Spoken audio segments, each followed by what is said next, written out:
Now I know that's not a shape up. I need full price. A lot of people do think that'd be considered a shape up.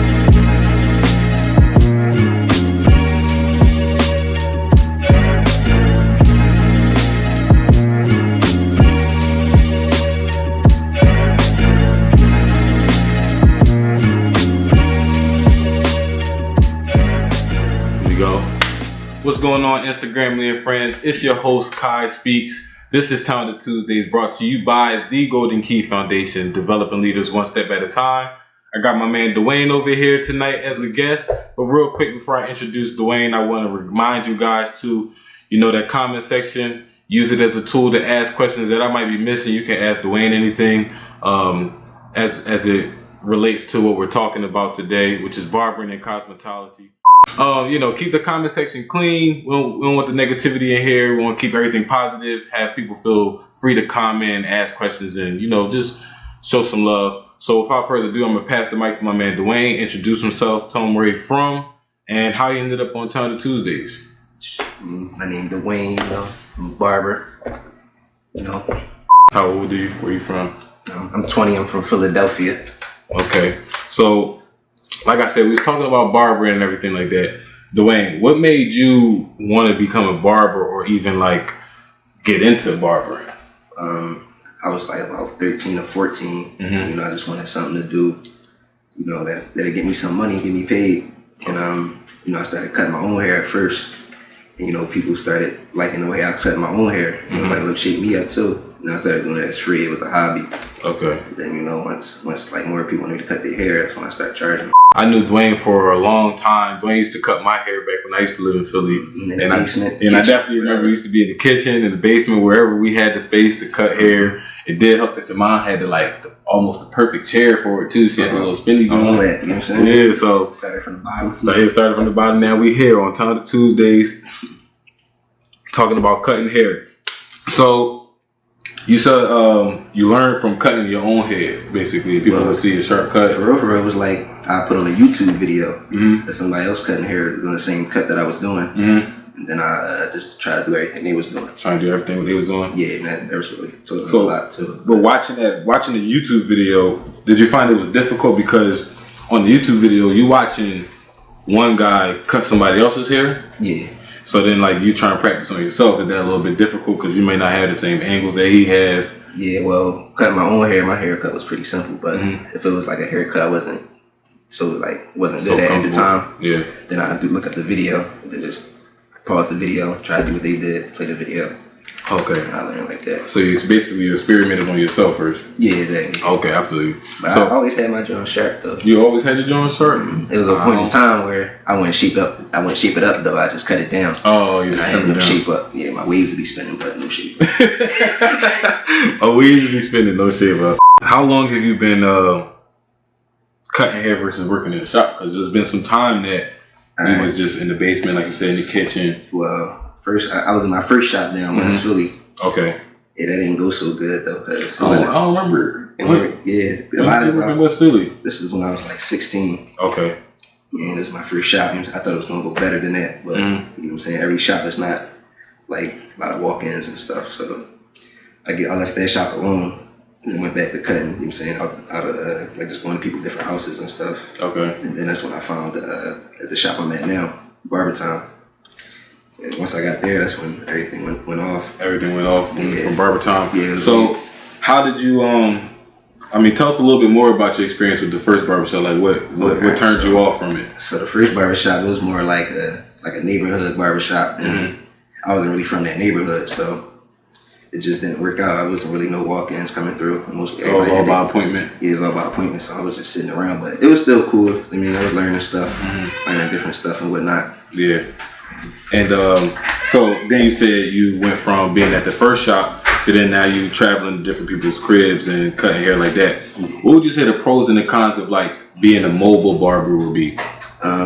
Going to somebody else's house and traveling and then they not having the right situation, so you gotta cut in the dark and situations like that. Lighting situations. Yeah, you just gotta know what you're doing. You ever what about like transportation? Was that like you tried to book your appointments where like, it was close by or something? Well, at that point when I first started, it was just I was doing when I needed to get on the bus. Mm-hmm. What I had to do. Had my little travel kit with me. I just go to different people's houses and stuff. Okay, so for a person like who maybe don't have a car, they gotta expect it, like you gotta be ready to travel. It's basically what you're saying. Yeah.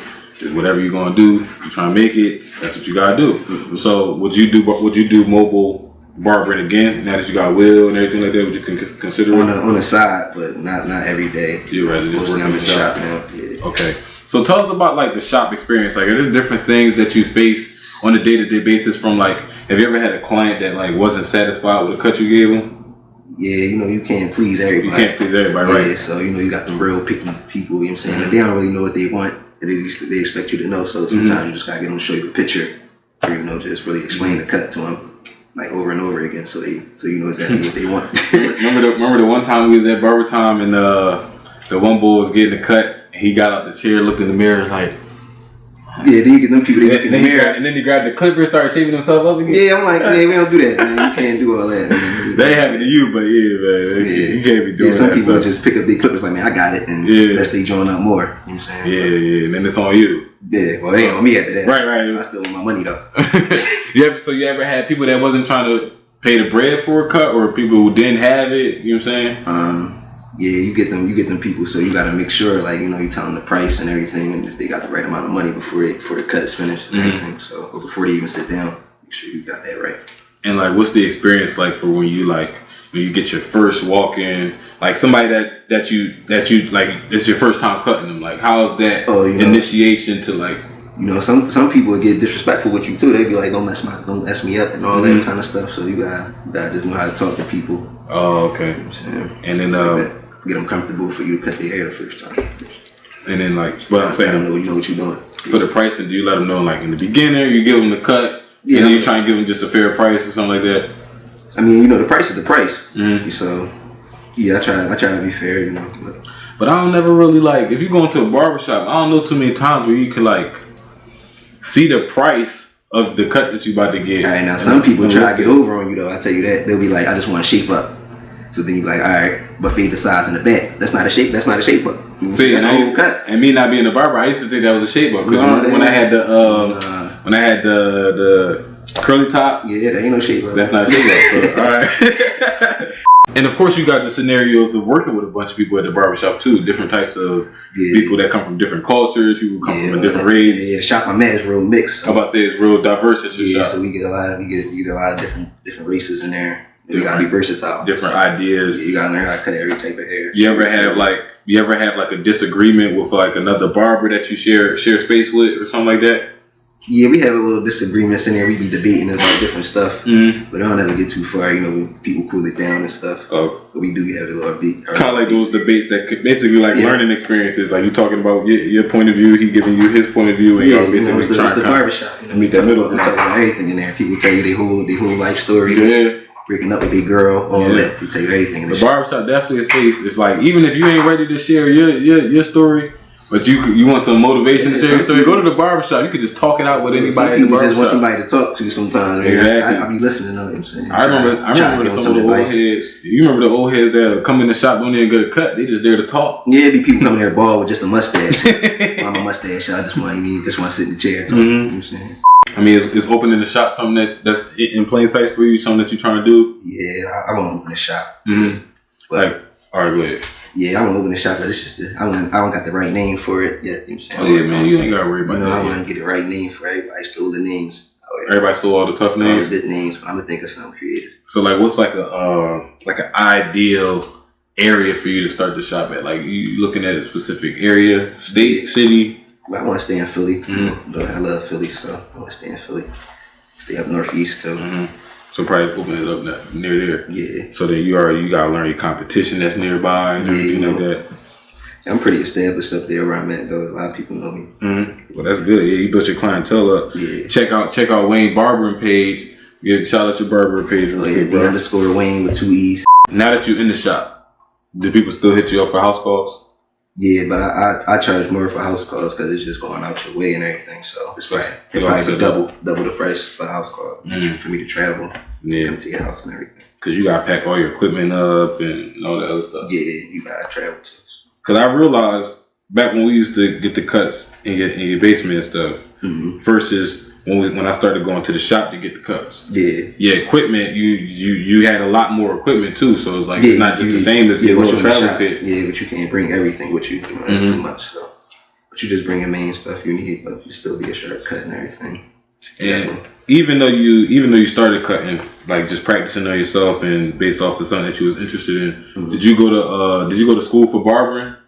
Yeah, I went to school, but yeah, the school wasn't really a good experience. I feel like they could have taught me more in there, but mostly the book work and everything, they was good with that. But for the cutting hair thing, the experience, you had to do that on your own. You had to really learn how to cut on your own, kind of. So they just gave you like you read this book about like they gave you a lot of theory on it. A lot of theory on like different cuts, and you learn like how to go like with the difference between against the grain and on the grain, I guess. See, that's when you really gotta be hands on with that. Like you gotta so that's types of hair you really gotta be hands on. So. And you can pretty much cut all different textures of hair. Yeah, I cut any type of hair. So I don't really try to turn nobody down. You know, some barbers are not try to cut you or something. I got a couple pids and all that. But I try to cut anybody. So what goes into, it's basically just practice, I guess you're saying, just taking everybody and learning and like that. Take everybody in, even if you don't really know what you're doing, you know what you're doing. So we got your first question on the live. What they said. So we got a question that says, if you could cut one person, who would be your ideal client to cut? Probably like a celebrity or something. Yeah. So somebody we all can know.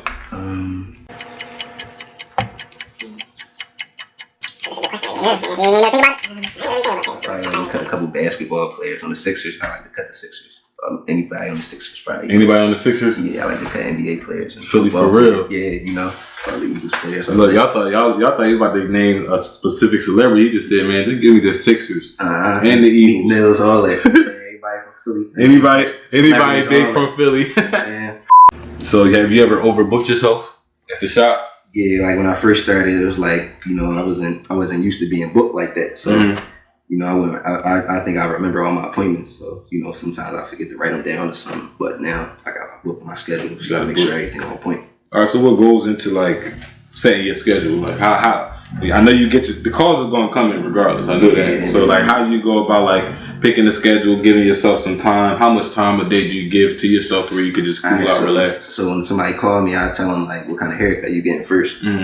So I know how much time it'll take. Because some people probably just want to shape up. That'll be real quick. And then you got other people they want to fade with the eyebrows done, with the beard, and it take a little while. It take a little while. You gotta space that out to get so you can have time for your next one. So they come in, they don't be all mad because they gotta always sit down and wait. Some people want to get in and out. And then like you just look at that, like how do you balance your time in there? Cause I know I'm sure it's times where you just want to chill at the shop. It be some days, man, you don't even get the time to eat. You don't even get the time to eat? Nah, I be cutting probably from like 10 to 8. Straight, no break sometimes. Clippers hot. You got to cool the clippers down, all that. Man, I used to have a barber one time. He used to stop mid-cut and take his lunch break on me. I don't like that. I don't want anybody to do that to me. What happened? Like, you got half a fade in the chair. Yeah, and then I'm just watching him eat. Your cut not even done yet. Yeah, my head cold on you looking at the cut like, what's he want? I don't do that. Oh, so that's another thing, because I peeped this. It's like an unspoken thing, and I peeped this. I know a lot of barbers don't cut with their client facing the mirror. Explain to us why. I definitely don't do that, because that's when they get to looking and picking that stuff, and you really didn't do it. You didn't do nothing yet. Like, give me some time to do something. And then you get them people real picky like that. So I face another way sometimes, but they still be trying to look in the mirror every time. Every time you try to go get something else. Man, I think we all guilty of that. You just want to know what they doing. You just want to make sure that they just can see it and they want to look at themselves. Yeah, exactly. So if you out there watching and your barber turn you away from the mirror, don't get offended. He just trying to save some time. Save your stress levels. You think he messing you up, but he really doing you some justice. Just wait till the finished product. Just wait. But get the before and the after. You don't need everything. A lot of people be patient too. You know what I'm saying? A lot of people not patient. Yeah, I'm trying to get you right. So I was about to say, if you rush me, I can't get you right. Don't rush me. You know what I'm saying? I'm trying to make you. You look good. You know what I'm saying? Any of y'all rush y'all barbers? And any ladies in here, do you rush your nails? What would they be called? A nail technician? Yeah, but a lot of barbers, they take off on Sundays. I know that for sure. But since a lot of barbers do take off Sundays, it'd be hard to get a cut on Sundays. That's why I work on Sundays. So you get a lot of walk-ins. Yeah, you get a lot of walk-ins. I know you said you're thinking of a perfect name, because a lot of the good names take it for starting the shop. Perfect location, Perfect location. Into it. You gotta have the right barbers in your shop. So, I was about to say, thinking about who you're going to bring with you. Yeah, you can have people in there slacking. A lot of barbers be slacking. And what kind of money does it take, you think, to start a barbershop? It'll take about probably $100,000, maybe more. Go $100,000, maybe more. Yeah, get a good shop if you want. You know what I'm saying? But that's if you find a spot for rent or something. Because I'm saying if you got to buy one from scratch. Yeah, that's if you're buying everything. Yeah, but if you want to rent one and stuff. Yeah, you just need the equipment. You need a loan and everything. And then you rent. You could just pay the rent with there's a lot of money into owning your own shop. Yeah, but I like to own my shop and cutting it too. Yeah. Because I know a lot of barbershops, man, the owner don't even cut hair. Yeah, they just come through, collect, and be out. Right. Yeah. Which I mean, that ain't a bad. I mean, you do need that break here and there. You need that break here and there. Vacation. You'll probably be taking a lot of breaks though. You probably just want to be there every once in a while. Yeah. So I ask this question every week, and it's basically the red pill or the blue pill. Yeah. You take the red pill, you go forward 10 years, and you got $5 million liquid in your bank account. All right. You take the blue pill, you go back 10 years, but you know everything that you know to this day right now. Which pill are you taking? So forward 10 years, I got $5 million. Forward 10, $5 million. Back 10, infinite knowledge. Well, not infinite, just the knowledge that you have from right now. Give me that $5 million, man. Yeah, I'm about to say 10 years. 10 years, you be 6. It's a long time. Yeah, like you said, still got so. 10. I said 6. Talking about when you first started cutting. I take that $5 million. The $5 million. What you gonna do with the $5 million? Probably buy a couple properties. Buy a couple properties. Renting things out. Start a shop. So I can sit back, get paid. Live a life. All about that residuals, right? Correct. All right, so guys, if you had right now, just shout out your tell them where we can find you. Basically, you ain't local no more. Shout yourself out. Yeah, plug yourself in. You can find me at BarberTime Barbershop, 7065 Castor Ave, Northeast Philly. That's where I'm at. And then what about your gram again? Oh yeah, D_Waine, WAINE with 2 E's. You ever think about starting like a YouTube channel? Yeah, like I would like to start one, just to give you tutorials and stuff, how to do certain cuts and stuff. That'd be decent. Yeah, that's another. Yeah. You know now in the Northeast. A lot of kids come up to me too, and they be trying to learn how to cut hair, but I feel like they don't be serious after a while. So you could do something like start, show you tutorials on YouTube, but then you can even use that. Definitely could do a couple classes, charge them, teach them and stuff, but they ain't gonna be really serious about it. And if you ever consider like online classes is a popular thing now too. Yeah, they do that too with the live and everything. Yeah, do a live. You pay to go on the live. Or even if you got like a database, you just throw videos on there and then have people pay monthly. Yeah. You don't want to just be local. You want to be worldwide. Yeah, you don't want to be You don't want to be local, man. Shout out to my boy Kenny. We ain't local no more, man. I can see if I can get you on that joint next. Yeah. Hey, Dwaine, it was a short episode, guys. I appreciate everybody who tuned in. Shout out to Dwaine. Make sure if you're in Philly, you check out BarberTime in the Northeast Philadelphia section, right off of Castor Ave, right off of Castor and Princeton. If you're in Philly, check out BarberTime. Check out Barber Waine. He gonna get you right. So it's been love again, bro. I appreciate it, bro. Love having you on the show. Anytime you can get on again. But I appreciate you guys. Remember, this is QuiySpeaks. This is Talented Tuesdays, brought to you by the GoldenKey Foundation, developing leaders one step at a time.